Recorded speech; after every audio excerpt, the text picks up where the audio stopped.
Telangana special వంట సర్వపిండి. చిన్నప్పుడు ఇది సర్వపిండిని నేను ఇదేమన్నా పిండి రూపంలో ఉంటదేమో, పేలాల పిండి ఆ విధంగా ఈ విధంగా ఉంటది. నువ్వు ఎందుకు నవ్వుతున్నావు నేను చెప్తుంటే? అలా ఉంటది అనుకున్నా, కానీ హైదరాబాద్ లో దీన్ని ఇంకా మనం టేస్ట్ చేసినాం. ఇప్పుడు ఈ వంట మా బాబాయ్ గారి కోసం చేస్తున్నాను అనమాట. మేమైతే వీటిని తపాల చక్కలు అంటాం, సైజు కొంచెం తగ్గుద్ది. సో ఈ వంటకం ఫర్ ఎరా బాబాయ్,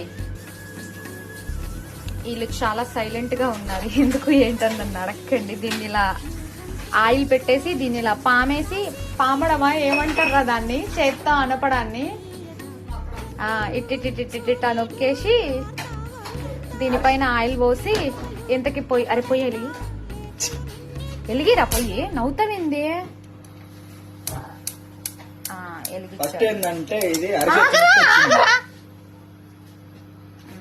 నెక్స్ట్ దీనికి ఇప్పుడు ఆయిల్ లాగా పోసి, ఏంద్రా నాకొద్దు, నేను ఆల్రెడీ చేసా ఒకసారి, అప్పుడు టేస్ట్ బాగాలేదు, పిండి కలిపింది అదే. సో ఇలా ఫైనల్ గా చేసి ఇంకా మూత ఇప్పుడే పెట్టేసి